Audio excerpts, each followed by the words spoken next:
Delhi NCR में रहने वाले 61 वर्षीय और 53 वर्षीय मरीजों की फटी भोजन नली का इलाज और मरम्मत कर मैक्स हॉस्पिटल वैशाली की कुशल चिकित्सा टीम ने उन्हें नई जिंदगी दी। 61 वर्षीय अशोक कुमार और 53 वर्षीय संजय निगम को पारिवारिक समारोह में ज्यादा भोजन कर लेने के कारण जबरदस्त उल्टी की शिकायतें हो रही थी और 3 दिन से ऐसा हो रहा था।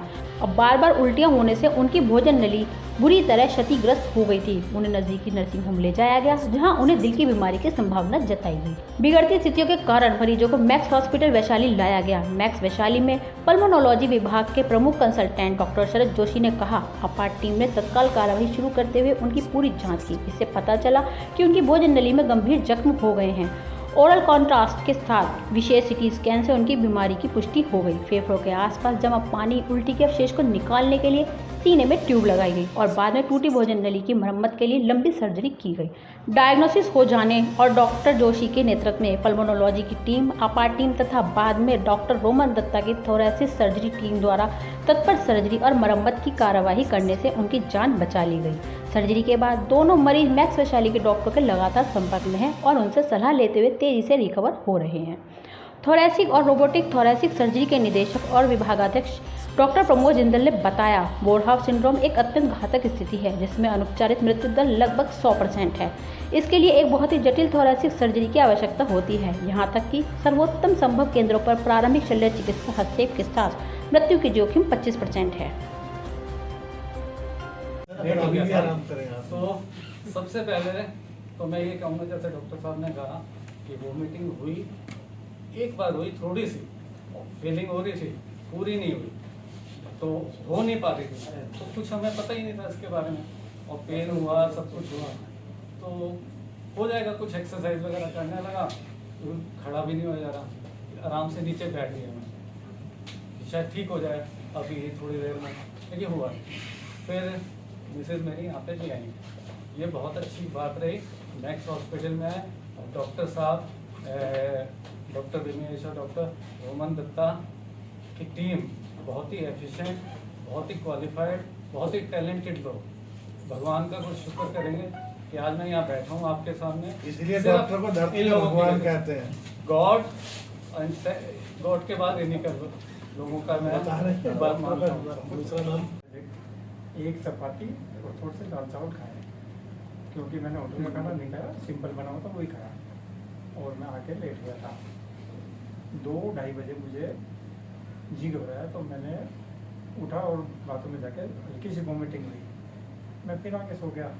फिर 3-3:15 बजे रात को ही मुझे बहुत जोर की उल्टी हुई एक तो, और जब दूसरी हुई तो निकली तो कम, परंतु मेरे बैक में, मेरे चेस्ट में पेन नहीं था, बैक में बहुत पेन हुआ, ऐसे नहीं है, और मैं पसीने पसीने एसी कर दी, सब कुछ कर दी।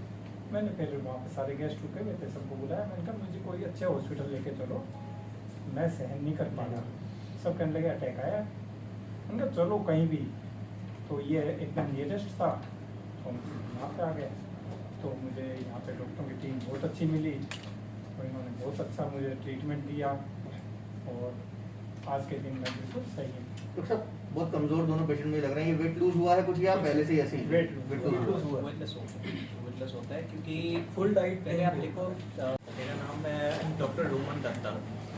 डॉक्टर दत्ता, मैं जानना चाहूँगा ये बोरहाफ सिंड्रोम है क्या और किस तरीके से लोगों को परेशान कर सकता है, जान भी ले सकता है?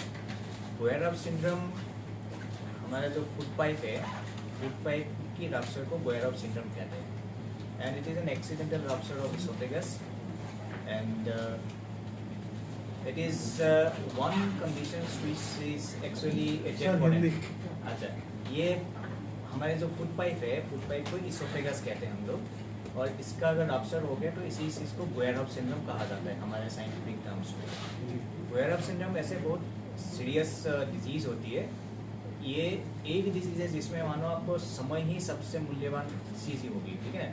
जो जल्दी आएगा उसका ज़िंदगी बचाया जा सकता है, जो लेट आएगी उसको सब कुछ करेंगे तो भी इनकी 100% जान जाने की संभावना रहती है। सर, ज़्यादातर ये किसी को भी हो सकता है, लेकिन एक एज ग्रुप कोई विशेष हो जिस पर आप ये जानते हो कि इस एज ग्रुप के लोग इसके अब तक मैंने, क्योंकि मेरा भी 20 साल की सर्जिकल करियर है, इसमें मैंने 5 केस किया है कुल। एडवांस केस किया है। 3 केस तो मैंने इसी हॉस्पिटल में किया है, 2 तो अभी बैक टू बैक, एक आज से 9 साल पहले, और 2 केस मैंने एम्स न्यू दिल्ली में किया था। 2 केस मैंने एम्स न्यू दिल्ली में किया था। उनमें से सारे जितने भी हमारे 5 पेशेंट थे वो सारे 50 उम्र से ज़्यादा ही थे। पहचाने कैसे एक आम आदमी, कम शब्दों में इस बीमारी को पहचाने कैसे? पहली बात तो ये, मैंने जैसे आपको कहा है, एक्सीडेंट को पहले से ना आप उसको भाप सकते। इसको एक काम हो सकता है, अगर मैं कहूँ कि अगर लोग लेट नाइट अल्कोहल पीना नहीं सही है, मोर लाइकली जो भी आपका जैसे सोडा वाला अल्कोहल, ठीक है, उसमें क्या होता है, you have the burping kind of thing, जैसे आपको डकार आती रहती है, ऐसा चीज़ों में वोमिटिंग होने की प्रोपेंसिटी भी बढ़ जाता है, ठीक है। वैसा चीज़ से हमें अगर बच के रहे तो probably this is one thing. Doctor साहब, एक महत्वपूर्ण सवाल यहाँ पर उठता है कि जो लक्षण की जब हम बात करते हैं, जैसे कि बताया गया कि पसीने आए, दर्द हुआ, ऐसा ही हार्ट अटैक की जो बीमारी है उसमें होता है, तो कैसे डिसाइड कर पाए मरीज की उसको या डॉक्टर को बताने में कि किस तरह आकर उसको समझ पाए कि हार्ट अटैक है या ये दिक्कत है? सबसे पहले तो इनकी दोनों का लक्षण एक जैसा ही है, दोनों में साथी में दर्द होगा, दोनों में सांस फूलता है, ठीक है, लेकिन एक चीज वेयर ऑफ सिंड्रोम के साथ होगा, वो है वोमिटिंग, फोर्सफुल वोमिटिंग। कई बार वोमिटिंग होता है, पहली बार शायद मुंह से कुछ आएगा वोमिट निकल के, लेकिन दूसरी या तीसरी बार में नहीं आएगा, उसको डेप्सिंग कहते हैं। उसको वोमिटिंग की टेंडेंसी आएगी लेकिन मुंह से कुछ निकल के नहीं आते, जैसे हमारे अशोक जी ने आपको बताया होगा, ठीक है ना, जैसे पहली बार उनको मुंह से निकले लेकिन दूसरी बार नहीं आया, तो क्या होता है, जो टीयर होगा उससे जाके आपके प्लूरल कैविटी में सारा बढ़ जाएंगे। एक तो ये चीज़ हो सकता है जिससे कि मरीज को डिफ्रेंशिएट किया जा सकता है, और तुरंत ही एक एक्सरे की भी ज़रूरत होता है, एक साथी की एक्सरे करना सही है। एक्सरे में उनको यूजुअली दिख जाएगा कि एक तरफ में पानी भर गया हो, ठीक है, और उसके बाद ही एक सीटी स्कैन किया जाता है मुंह से थोड़ी सी दवाई मिला के, और जैसे ही दवाई मिला के सीटी स्कैन करेंगे वो आपको दिखा देगा कि जो फूड पाइप इंटैक्ट है या उसमें कोई टीयर है। डॉक्टर साहब, एक सवाल यहाँ पर उठता है जो मेरे जहन में आ रहा है कि जैसे अगर हम देहात की बात करते हैं या शहरी क्षेत्र से बाहर अगर समस्याएं आती है, तो जो डॉक्टर्स वहाँ पर होते हैं उनको शायद इस बीमारी की हो सकता है जानकारी ना हो, वो नॉर्मल वे में जो हार्ट अटैक की दवाई होती है उसको देते हैं, तो वो कितना प्रभावित करेगी इस बीमारी से? पहली बात तो वेयर ऑफ सिंड्रोम में हार्ट अटैक की दवाई देने का कोई नुकसान तो नहीं है, लेकिन उसमें कोई काम तो करेगी नहीं, क्योंकि इसकी प्रोसेस बिल्कुल अलग है दोनों के बीच में, ठीक है ना। अगर किसी का अगर सांस फूल रहा हो वॉमिटिंग के बाद, स्पेसिफिकली सीवियर पेन हो साथी में, और ऐसे लोगों को यूजुअली एक एक्सरे करा के देखना चाहिए, या कोई पास की कोई अगर रेफरेंस, आजकल तो हर जगह पे डायग्नोस्टिक सेंटर अवेलेबल है, वहाँ पे अगर एक साथी का एक्सरे भी हो जाएगा तो कम से कम इतना दिख जाएगा कि एक साइड में पानी भर गया है साथी में, लंग्स के अंदर पानी भर गया, ये दिख जाएगा। तो ये एक चीज़ें हो सकता है देखिए, इसमें जो और रेफरल के लिए हेल्प होगी कि जो हार्ट अटैक की मेडिसिन हैं